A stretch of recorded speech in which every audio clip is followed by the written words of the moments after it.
Alrighty, give the audio a minute to catch up there.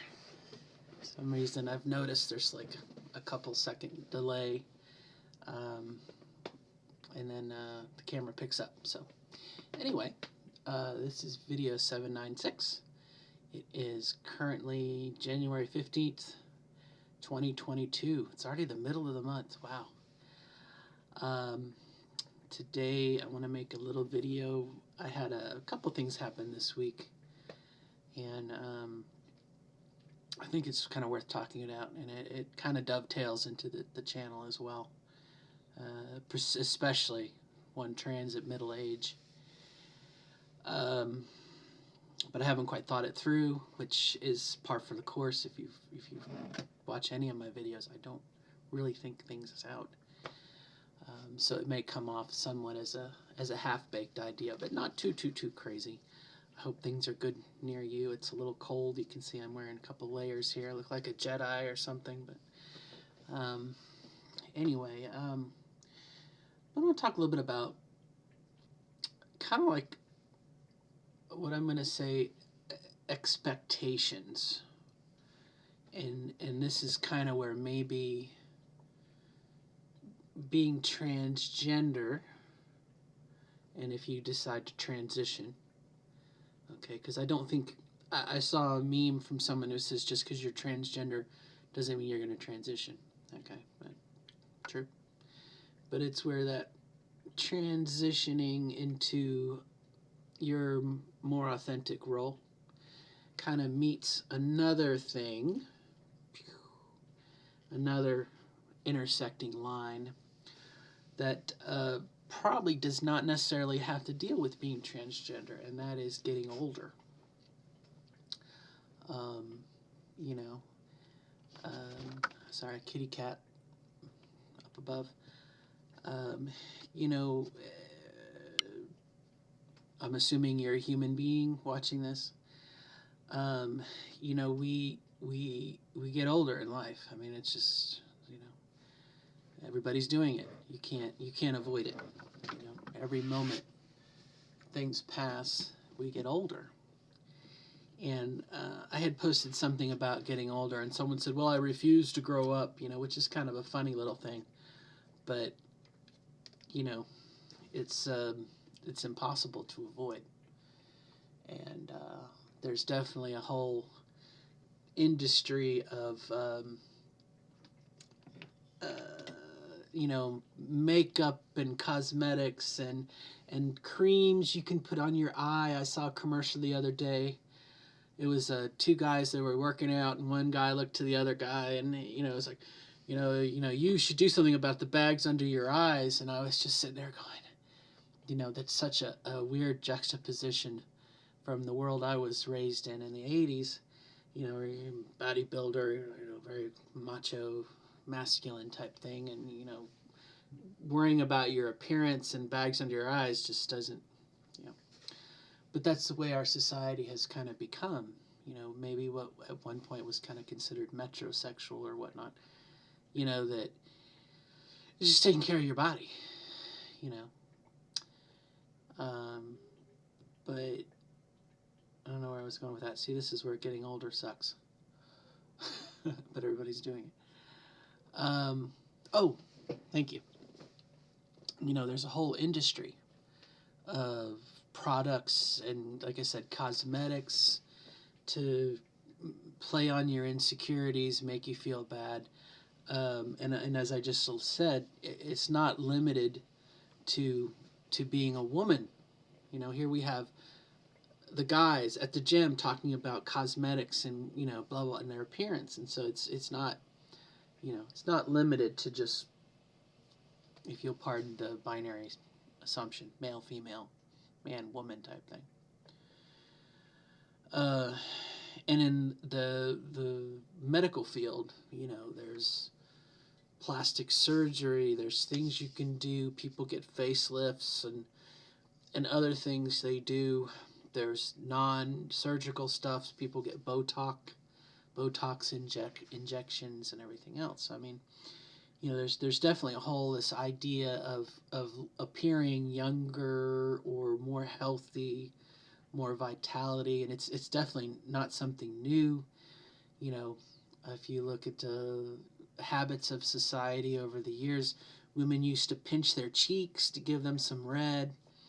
I forget the name of the was a an aristocrat in Europe at some point who would take blood and put the, just there's kind of a way to and I can't remember what book it was in the concentration camps in Nazi Germany. Um, the prisoners would, the healthy ones, healthy, would prick themselves to put blood on their face to make themselves look more vitality, so they wouldn't be taken away and killed. The Nazis, if the assumption that the person couldn't work as much or produce as much, they would just kill them because they saw people as, dogs, basically. So there's definitely in our society, sorry, I have a stray hair, this idea of, wanting to appear younger or healthier, and maybe that's some of the impetus behind some of the things we have, the health things we do. Our society values skinny people and fit people, and definitely this time of year, January. I know my grocery store, um, as they put away the Christmas decorations, out came the fitness, the dumbbells and the kettlebells and the fitness books and the nutritional supplements. And it was like, now it's time to think about getting fit. And there was a lot, it seemed like there were a lot of commercials for exercise equipment and everything else. I mean, it's kind of a cyclic, so things we can do to improve ourselves, but also, again, this idea of cosmetics and whatnot. I totally forgot what I was going to talk about. Oh, these two intersecting things. I'm glad I did that. So,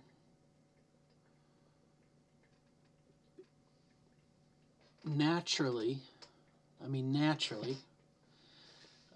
assuming we don't have access to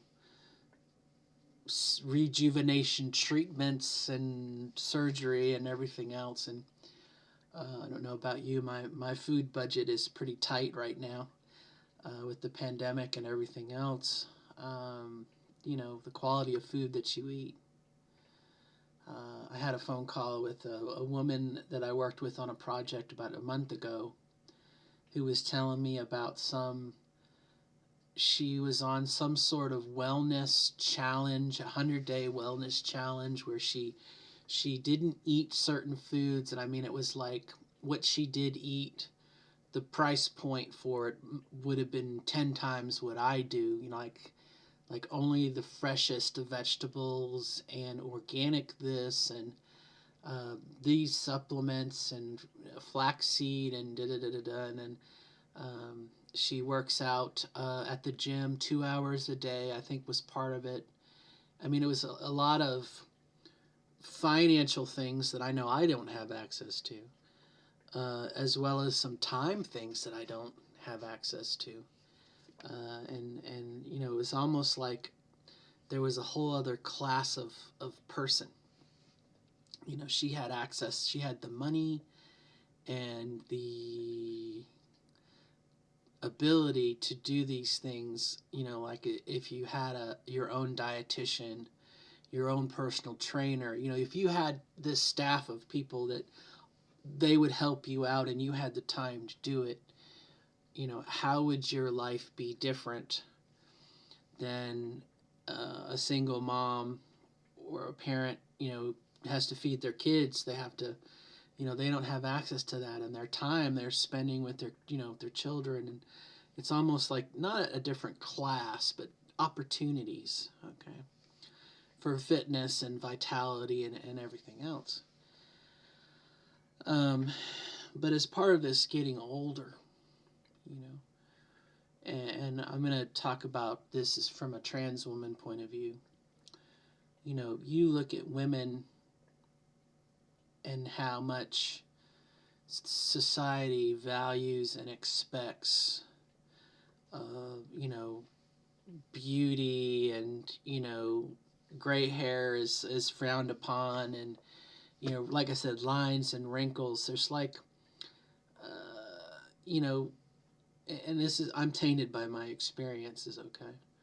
But, youth and beauty and, womanhood that we, especially if you start off in middle age, we miss so much of the golden age, okay, of being a woman, being young and skinny and beautiful in that time frame, you know, 20s, late teens, 20s, early 30s, where you think of, just these beautiful women, da, da, da, da, da, da. And because of, I know because of my experience, I have like these mental pictures of what, womanhood would be or whatever that I just don't have access to in reality, you know. I dress my age, of course, back there I don't really, you can see the, I guess it's this way. There's the skirt my daughter and I made, and some clothes and whatnot. There's another nightgown. But I dress my age, and I'm middle age. So um, the older we are when we transition, this is where middle age comes into play. We only have a fraction of what, let's say, a cis gal would have, um, part of their life. And I think where those things intersect, okay, is understanding the limitations that you have, as well as the things you're not going to be able to do. And it becomes frustrating when you come to that realization. Probably what I used to say was, is this as good as it gets? You can you can have fun your first couple years with makeup and, things that you've always wanted to do when you were younger, and uh, be this beautiful woman at whatever age you are, okay? And I'm sorry for assuming beauty is cosmetics, okay? It gets my conditioning, okay? Um, you portray yourself as you are, as you want to be. Everything's perfect, and you are your authentic self. Blah blah blah blah blah blah blah blah blah. And it's great, but there's like a peak to it, you know, and that's as good as it gets. And the same way, in a work environment, you know. Let's say you transition on the job, or you transition, you get another job, and you have you still at middle age, I mean, you still have 20, 30, 40 years, depending on what you do to be the woman that you are in your profession or something else. So you attain that, and depending on your company, and I can only speak for my company, which is very very trans friendly. Okay, you're a woman. You're treated as a woman. You are working with other women who accept you. Blah blah blah blah blah. At least, it's a very emboldening and fostering, relationship that you, or not relation, environment. Okay, and so you've done everything that you want to do. You've reached this, but you realized somewhat that the old glass ceiling, you know, as a woman, you're only going to go so far.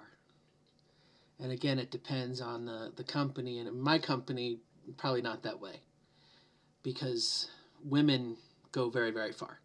I mean, I work in healthcare, and, so that's really not much of an issue. But let's say that you were doing something that was, something maybe software development or engineering, or law or something, and you worked at a firm that was a bunch of the old boys club up here, and you couldn't get in there because you were a woman. there are limitations, I guess is what I'm saying, in your career. And again, you peak and you say, well, that's as good as it gets. And I guess what I'm trying to build towards is when you start your transition, you don't know how you're going to turn out. You know, you don't know how you're going to look. You don't necessarily know how you're going to sound. You don't know what life is going to be. You don't necessarily know your likes and dislikes. It's like an open book. You know, it's your future life. You don't know because you can't see what's in the box. Oops, this way, that way, this way. You don't know because you can't see what's in the box because you're on the outside. And then once you're able to see what's on the inside, and you're like, well, gee, it's almost like Christmas morning. You know, you open your presents and you're like, all that expectation, all of that, this is as good as it gets. Okay. So there can be disappointment. And this last week, a good friend of mine, voiced something very similar to those. You know, she had reached the point of realization that it was as good as it gets, and almost saying, why did I do this? It's like it's a letdown, and it can be a very, my experience with being a post-op depression. I think it's the same thing. You're going towards something, and then you get it, and you're like, this is great. This is what I've always wanted. But this is it, you know. In my generation, you know, being 50 some odd years old, you know, very unlikely. I mean, my experience with men so far is that men look at you as if you're a gay guy. They're not going to do anything to do with you. And men are interested in the younger, you know, which I understand. I had a penis at one point in my life. You know, you don't get an erection by looking at an old woman. You get an erection looking at a younger woman with big breasts. You know, whatever. So, when you're at that middle age, like I said, for my friend and for myself, it's kind of understanding that this is as good as it gets. And it's not necessarily because you're transgender. It's not necessarily because you're older. It's just a realization, I think, of what is normal at this time in our life. You know, men are attracted to younger women. And you are an older woman, you know. I don't think life is over at 50. But, you know, again, the guys that I can think of one that I interacted with yesterday that, I mean, it was so, of all the people that I know, it would be a very good partnership. But I can understand from his point of view, you know, I'm a woman with gray hair, you know, I'm an older woman. And let's say he's in his 40s, he's going to go after someone earlier. You know what I mean? It's an understanding of there's some things you're just not going to get. And it's not because you failed. It's not because you're a bad person. It's not because you're ugly. It's not because of whatever. It's just an acceptance of that's the way things are. And for cis gals, you know, for assigned female at birth, and I guess cis gal is probably the better, you know, a child born with a vagina who accepted it was a female gender, grew into a young woman or a teenager girl, young woman, became a woman, middle-aged, adulthood, middle-aged, their prospects are less and less and less. Like I said, so many things about. I was listening to the song Mr. Sandman the other day, and the ladies are singing about how they want Mr. Sandman to send them their dream before they're too old. That's what they say. Before we're too old. And it's just this idea that older women, they're not sexually attractive. They're not, you know what I mean? And so you're middle-aged, you're going into that. I think it helps to understand. I'm not going to say how much is stacked up against you, but just how little we are appreciated and valued by society and by the men that maybe we're trying to meet, or I don't know. Look at the Golden Girls, for example. You know, they were together by friendship and cohabitated and whatnot. And I can't remember her name. It was Rue McClannon's character. She was the slut, right? But what was her name? I remember Dorothy Rose. Sorry. Estelle Getty's character was like the favorite. Shady Pines, ma. What's going to kill me? It's going to pop into my head after I finish the video. I'll be like, her name. Or later today while I'm cooking dinner, I'll be like, oh, Blanche. Was it Blanche? Anyway. Doesn't matter. Sorry, the kitty cat. But anyway, for my friend, and again, back to the idea of kind of understanding what's realistic, but also the frustration. And here's where we haven't talked about this yet. The frustration at all of the effort that we put into getting where we are. And again, if you're a whiz with makeup and you look beautiful, and I mean, you spend your time preening. Sorry, my son. You spend your time pimping and preening, and you look beautiful. I mean, and my friend, oh gosh, she was so beautiful. So beautiful, so beautiful, so beautiful. And, doing all these things again and being accepted and whatnot. But then the payoff is so, may not be what you thought it was. And the realization, too, that no matter how far you've come, how much more we have to go. And, I'm thinking of the states, Tennessee, Mississippi, Alabama, passing the anti-trans legislation. Good Lord, under attack. If I was to go to Tennessee, supposedly, I can't use the woman's bathroom. For this is older trans. I mean, again, this affects adults, and then you think about children. All the rules that are being passed in Texas and whatnot about, trans girls playing on sports teams and everything. There is still so much that needs to be done. We're not out of this fight yet. What does Han Solo say? Don't get cocky, kid. We're not out of this yet. There's still so much that needs to be done.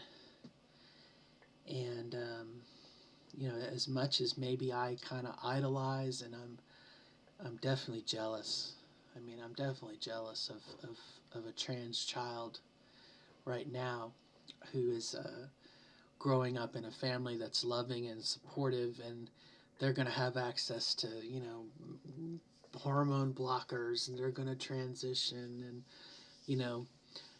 I don't even think about Jazz Jennings anymore, younger than that, kids who like I said, it's going to be totally different for them, but there's still so much that needs to be done. And, you know, in our government right now here in the United States, you know, and I've made mention of this before, I really think that the trans, um, I guess we're kind of lumped together with LGB stuff, gay and whatnot, but, you know,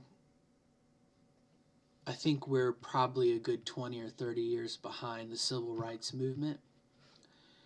And the civil rights right now in Congress, they can't, you know, they can't get voting registration stuff passed.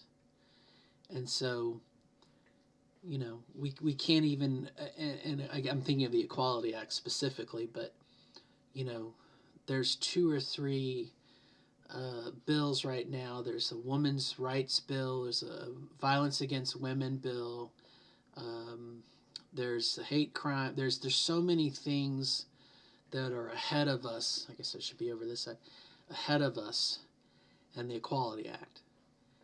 And there's still such a strong minority in control that keeps women down, that keeps black people down, you know, unfortunately espoused by the Republican Party on average. It doesn't have to be that way, but it is for the moment. You know, we're still several years from getting, you know, even just the slightest bit of you know, decorum and fair treatment. You know, we still have light years to go, and so if you can imagine being in kind of my friend's shoes, you know, there's still so much that needs to be done, and we've been through hell and back to get where we're at, and we're not going to get what we wanted or what we thought. You can understand the frustration and the disenchantment, I guess, with reality. Sorry, let me scoot back a little bit. You know, so I can understand a lot. And again, I think that's where somewhat the post-op stuff, really, the depression, really kind of hit me. It all just kind of hit me at once. And, you know, it's just kind of the way it is for older trans folk. You know, what I think they call elder trans folk now. You know, the support group that I was in, the last support group I was in, and to be full disclosure, I have been kicked out of I was kicked out of a support group for being toxic many moons ago, but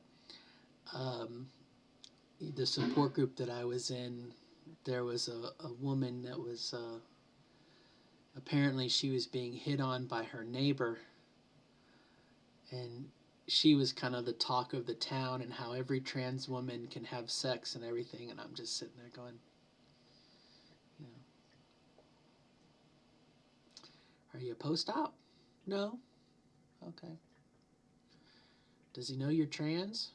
No. Okay. And kept my mouth shut. You know, it's and I see some of the videos on YouTube, you know, depending on how depressed I want to get, you know, trans women in their 20s that are like, oh, the boys, they won't leave me alone, you know, da da da. And then, you know, a couple months later, he broke off with me once he found out that I was trans. You know, it's like, it's almost like a big lie. You know, I can't, and, you know, I don't know how much of it is because maybe I'm asexual, you know, but, you know, ooh, this is pretty icky. Sorry, looking for a clean one. They're all kind of icky. You see that? Ooh, look at that. Tells you how long it's been since I dilated. It's my best friend. You know, it's like a big lie, you know, but at least for me. If it's not for you, I'm very envious of you if you have a very active sex life. That's really cool. I'm very jealous of you. But I think I made mention of these before. Not that I keep them around. Oh, this one still has some power in it.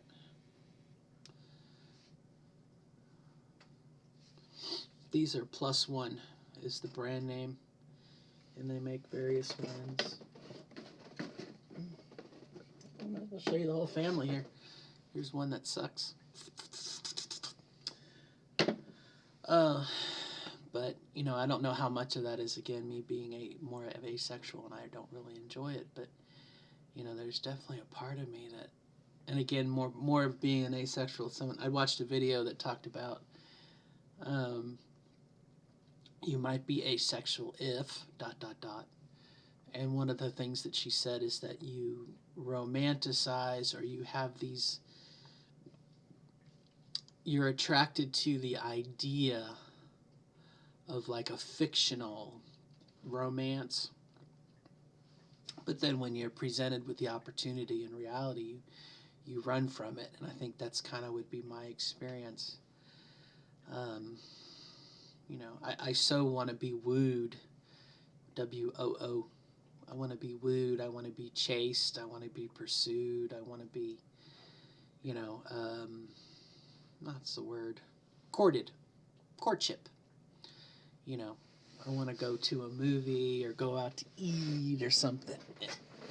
I want my date, my man, to open the door for me and hold the door, and he doesn't have to order for me, but that'd be nice if he knew what I wanted. But you know, those old gentleman type things that I guess I'm kind of looking for. And you know, when I did have an opportunity to be in a relationship with someone, they were just oblivious to it, you know. So that was kind of like my letdown. I was like, damn, is this as good as, you know, is this as good as it gets? But anyway, we've gone off topic here. But again, I saw my friends suffering, and I wanted to reach out to them. I did, and just kind of talk and listen to what they had to say and give them an opportunity kind of event. And I didn't share anything with you that they said. That was what I shared with you is my own feeling about myself, which I feel like I can say, my experience. But you know, something to be aware of. You know, once you transition and you all of these other things that are the perks of transitioning. You know, I get to be a woman every day. I get to dress the way I want to dress. If I want to wear makeup, I can. If I don't have to. The things that you want to do that you've maybe never been able to do before, and being accepted and respected in your workplace. All of these things that we do every single day. Meeting the reality of getting older, you know, and you know, accepting some of what that is, you know. And I'm not saying that there's no value to being an older person. Traditionally, you know, you look to an older woman as you would any older person who has experience, you know. At work, we were talking about one of my coworkers just had a baby, and before they left work to go on leave to have their baby, you know, we were talking about what childbirth was like, and you know, things. What did you do? What was your experience? You know, what da da da da da da da da da. And while I could not give firsthand, you know, I was there when my wife gave birth to my daughter. You know, I was there. I was in the room. and all of that took place immediately afterwards. Obviously, I was there.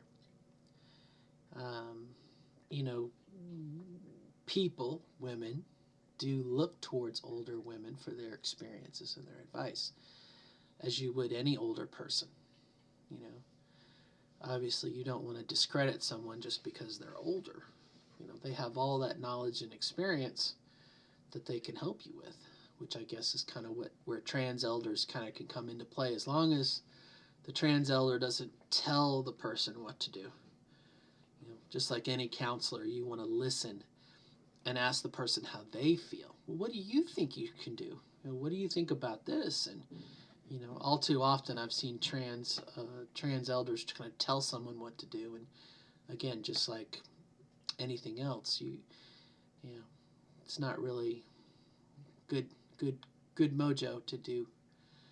Um, but you know, definitely older women are venerated in some parts of society and whatnot, and in some religions. You know, in Judaism, it's the woman, the matriarch, who runs the family. She wears the pants in the family as the mom, and older women are looked to as wisdom and advice. Um, you know, so you don't feel like this is as good as it gets and there's nothing I can do. And certainly, you know, just because you're middle aged doesn't mean you can't do certain things. There's certain things you can't do, but you know, it doesn't mean life sucks, I guess is the short of it. There's other things. And if you have a good set of older women friends, much like the Golden Girl, I've come across 2 or 3 middle-aged women um, through Facebook that we've never met, you know, in person, but we have enough common experience and we look to each other for advice and support. You know, that it is kind of like the Golden Girls, and you know, I don't know, maybe that is my future. You know, maybe my future is moving into a house with 2 or 3 other women, and it's not a sexual thing, it's just companionship, you know, kind of like a dog.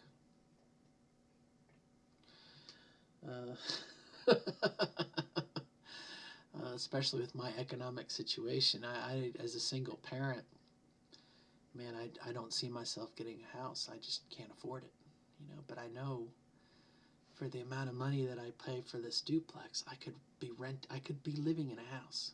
You know, just have to get over the initial hump, which I guess most of us have to do in life. But anyway, talked a long time. Didn't mean to go so long, but I just wanted to address a little bit about, you know, those expectations. And you know, I think if you're aware of it and you know about it, it may help you when it happens to you to realize that you're not alone, and a little bit of just, this is kind of the way that it is. It doesn't necessarily mean that's the way it's going to be for you, but if you do find yourself in that situation, you will not blame yourself. And